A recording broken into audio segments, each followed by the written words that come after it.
Bonjour mesdames et messieurs, bienvenue dans cette édition de la mi-journée sur FM Télévision. Le Rwanda a renforcé le M23 avec 500 militaires avec un nouvel habillement de couleur verte et noire pour les dissimuler. C'est ce qu'annonce le FARDC qui affirme que ce fait confirme le caractère terroriste du M23. On écoute à ce sujet le général de brigade Sylvain Ekenge, porte-parole du gouverneur militaire du Nord Kivu. Les forces armées de la République démocratique du Congo informent l'opinion nationale et internationale que, depuis l'arrestation des militaires de la force spéciale rwandaise dans les territoires de Rutshuru, au Nord Kivu, le Rwanda a changé la tenue de ses militaires pour dissimuler sa présence dans les territoires congolais aux côtés des terroristes du M23. Le Rwanda a déployé dans les environs de Tchanzu 500 militaires des forces spéciales, tous habillés d'une nouvelle tenue de couleur vert-noir et coiffés des casques de sa force spéciale.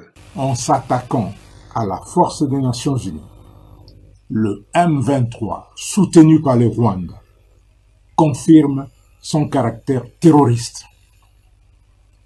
La population congolaise est appelée à la vigilance et à dénoncer la présence de toute personne porteuse d'armes et habillée en tenue vert-noir. Plus question de naviguer sur le lac Kivu de Bukavu à Goma. Ainsi, on a décidé le gouvernement provincial du Sud Kivu sans préciser la durée de cette mesure annoncée mercredi. Les autorités locales évoquent l'instabilité de la situation sécuritaire aux abords de ces eaux qui séparent la RDC du Rwanda. On écoute à ce sujet Annie Akole pour plus de précisions. Selon le gouvernement provincial du Sud Kivu, cette décision se justifie par la situation sécuritaire instable qui prévaut ces derniers jours dans l'est de la République démocratique du Congo. Dans un communiqué rendu public le mercredi, Almas Maloubi, ministre provincial des Transports, souligne que les armateurs et le service de sécurité doivent veiller à l'application stricte de cette mesure. Compte tenu de la situation sécuritaire qui prévaut ces derniers temps, le gouvernement provincial du Sud Kivu par le truchement du ministre ayant les transports lacustes dans les attributions interdit formellement le voyage nocturne sur le lac Kivu et c'est là à partir du 8 juin jusqu'à nouvel ordre, pétant lieu dans ses communiqués. Ici de rappeler que la RDC et les Rwandais partagent le lac Kivu. Cependant, les tensions entre les deux pays sont tendues suite à un appui avéré du Rwanda aux rebelles du M23 qui déstabilisent certaines parties du Nord Kivu dont les territoires de Rutshuru et Nyiragongo.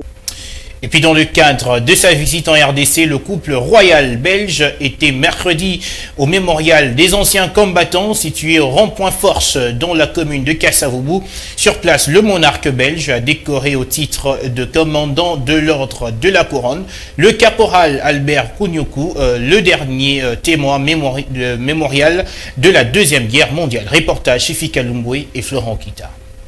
Tôt le matin, les décors étaient déjà plantés avec la présence remarquée du secrétaire général aux anciens combattants, Madame le général Symphoros Kiabwanga et autres officiers des forces armées de la République démocratique du Congo pour l'organisation de cette cérémonie qui constitue un hommage des deux nations, dont la République démocratique du Congo et les royaumes de Belgique. À la place mémoriale des anciens combattants où les couples royaux belges et les couples présidentiels de la RDC ont officié la dite manifestation, il était question de reconnaître les services rendus par le caporal Albert Kounyoukou, à qui le roi Philippe a personnellement conféré la décoration dans l'ordre de la couronne, commandeur de l'ordre de la couronne. Cher caporal, vous êtes maintenant le dernier témoin vivant de ces moments mémorables de la Seconde Guerre mondiale.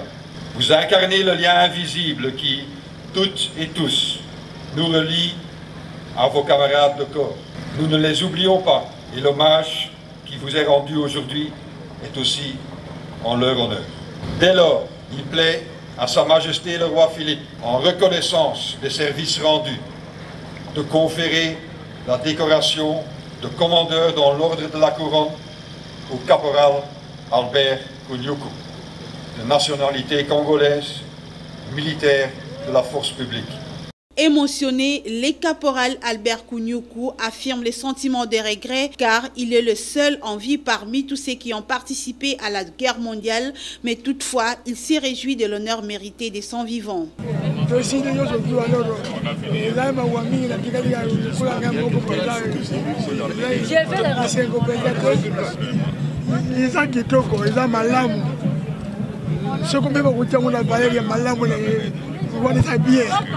La star du jour a été ovationnée par le public, beaucoup plus des curieux qui souhaitaient voir, toucher et se faire photographier avec ces vaillants soldats. Le caporal Albert Kounyoukou, le dernier témoin mémorable de la Deuxième Guerre mondiale, décoré héros national le 30 juin 2020 et aujourd'hui commandeur de l'Ordre de la Couronne.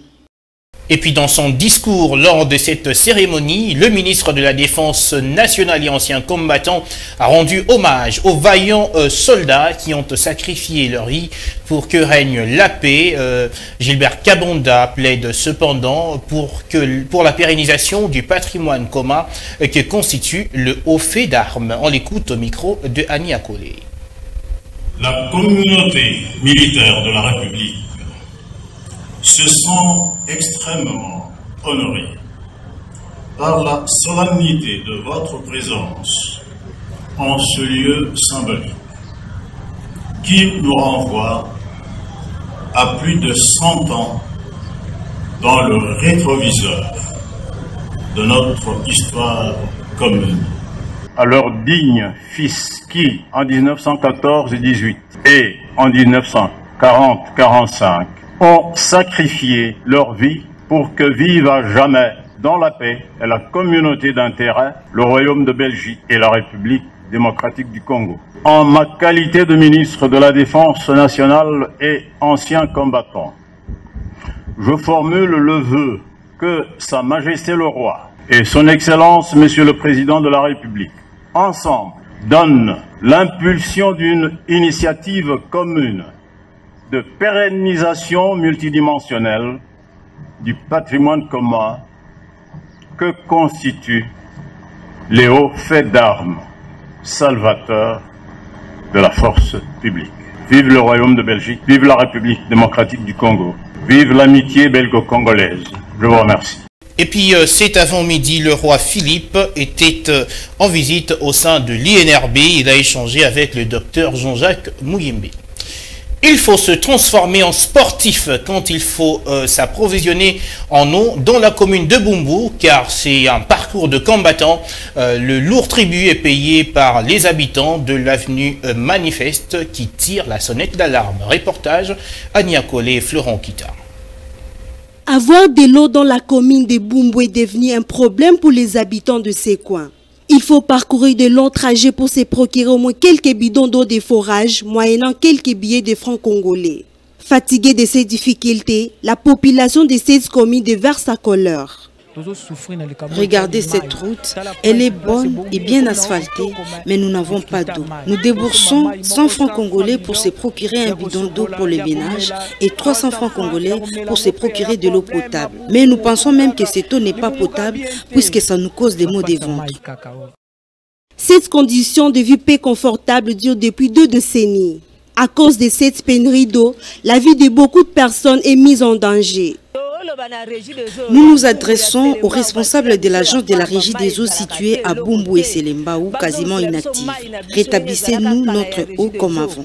Cette situation nous a créé même le mal de dos. 2 fois, nous pouvons prendre des motos et faire des accidents pour se procurer de l'eau. Et lorsque vous envoyez des enfants, il faut avoir crainte. En dehors de l'eau, cette commune est également frappée par plusieurs autres problèmes, notamment l'électricité.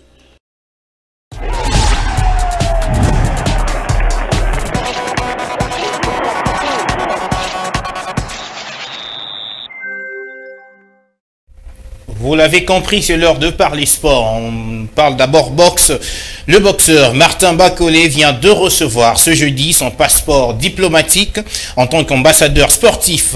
Dans ses premiers mots où il s'est dit honoré, Martin Bacolé voit en cet acte une récompense sur le travail qu'il a fourni, d'où ses ovations à l'endroit du chef de l'État. On se rappelle que c'était le 14 mai dernier que ce boxeur congolais avait battu et remporté la ceinture poids lourd de boxe devant le français Tony Oka et par conséquent lui inflige sa première défaite chez les professionnels.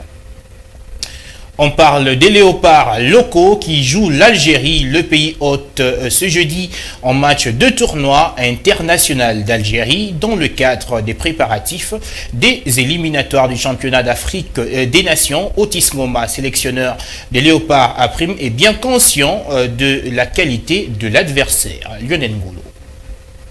Après leur belle entrée au tournoi amical international d'Algérie dans le cadre des préparatifs du championnat d'Afrique des Nations prévu en Algérie 2023, les léopards locaux de la République démocratique du Congo affrontent ce jeudi le pays hôte en match de la deuxième journée. La RDC vainqueur face au Sénégal lors de la première journée va tenter le même scénario cette fois-ci face au champion d'Afrique du Chan qui n'est pas n'importe quelle équipe, a fait savoir les sélectionneurs Otis Ngoma, je citais. Le match contre l'Algérie, tout en sachant que l'Algérie, ce n'est pas n'importe quel adversaire. C'est le pays qui va organiser les prochains CHAN et en même temps, ils sont champions. Je ne vais pas perdre l'Algérie. Je dis qu'on va jouer un match capital chez eux, qui seront l'organisateur du CHAN du mois de janvier et que ça serait une finale. Donc nous, on n'a pas peur. Nous, ces matchs rentrent dans le cadre de match de préparation. C'était la première qui a été bien négociée. On espère, avec le temps, qu'on négociera d'autres matchs.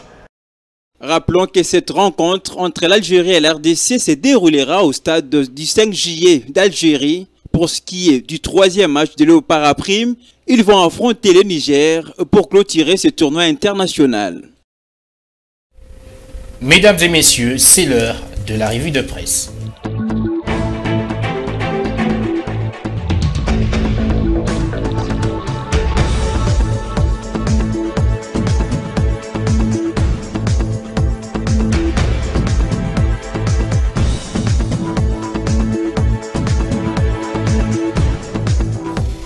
Mais que disent les journaux Paris ce matin dans la capitale congolaise? Ici sur ce plateau pour en parler, Fifi Kalumboui, bonjour. Bonjour Patrick. J'étais tenté de dire salam alaikum. Alaikum salam. Ok, alors votre revue de presse se penche particulièrement sur la visite du roi belge en RDC. Alors le journal La Percée veut nous dire toute la vérité sur l'arrivée du roi Philippe en RDC, Fifi. Oui, le journal La Percée parle du discours du roi Philippe d'hier mercredi à l'esplanade du Palais du Peuple. Le roi Philippe a exprimé sa gratitude aux vaillants soldats congolais qui ont combattu à côté de la République de la Belgique pendant la Deuxième Guerre mondiale de 1940 à 1945. Le journal rapporte ici les propos du monarque belge. Voilà pourquoi le matin, quand j'ai rendu visite aux anciens combattants, j'ai réitéré ma reconnaissance aux militaires congolais et j'ai décoré le seul ancien combattant encore vivant, Albert Kounyoukou, a-t-il déclaré.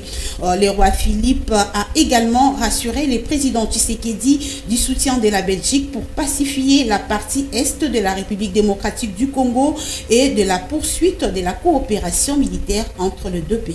D'accord, alors la prospérité nous parle des projets de développement, coopération militaire et autres. La RDC et la Belgique, Félix Tshisekedi et le roi Philippe s'engagent à booster les relations bilatérales. À en croire la prospérité, les deux pays regardent désormais dans la même direction, Patrick. Les échanges sur le projet de développement et de la coopération militaire constituent le point de départ de cette nouvelle page d'histoire dans les relations bilatérales qu'ils entretiennent depuis des décennies. Le Royaume de Belgique veut regarder la République démocratique du Congo comme le plus privilégié de ses partenaires en Afrique. Le roi Philippe l'a ouvertement avoué hier mercredi mercredi 8 juin 2022 au cours d'une adresse faite au Palais du Peuple devant Félix Antoine Tshisekedi Tshilombo, président de la République, qui lui aussi, dans son mot, a réaffirmé sa ferme volonté d'œuvrer davantage pour consolider les bases de la coopération belgo-congolaise. Au fil des décennies, la coopération entre nos deux pays a connu des hauts et des bas.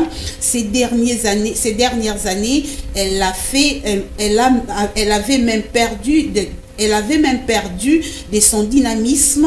Il était temps de la faire revivre. Aujourd'hui, les bases d'un nouveau partenariat bilatéral sont posées, a dit Félix Tshisekedi. Alors, le conflit rwando-congolais s'invite aussi dans cette visite du roi belge Sissi Kalumbwe. Face à cette agression dont la RDC est victime, la Belgique se dit disponible.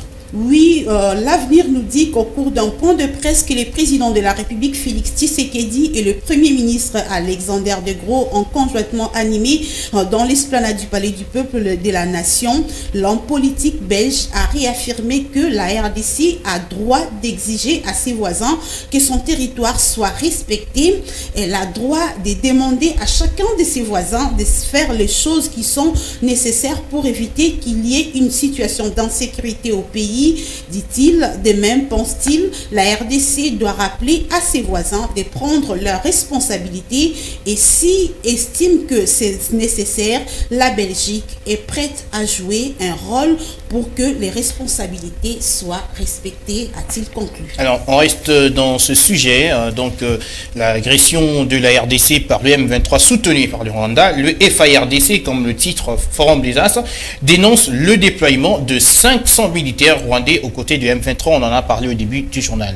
Justement, Patrick Ngouo, le porte-parole du gouvernement du Nord Kivu, le général des brigades Sylvain Ekenge, dénonce le déploiement de 500 militaires rwandais aux côtés des rebelles du M23 à Tchanzu, dans les territoires de Rutshuru au Nord Kivu. L'annonce a été faite hier mercredi 8 juin à travers un communiqué du gouvernement.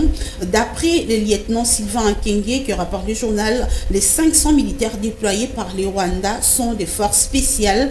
Ils sont tous porteurs d'armes, habillés d'une nouvelle tenue de couleur verte et noire, et coiffés des casques estampillés forces spéciales. Voilà pourquoi le porte-parole du gouverneur du Nord Kivu appelle dès lors la population congolaise à la vigilance et à dénoncer la présence de toute personne porteuse d'armes et habillée en tenue vert et noire. Le message est passé: vigilance, vigilance et vigilance. Merci Fifi Kalumbwe. Merci Patrick.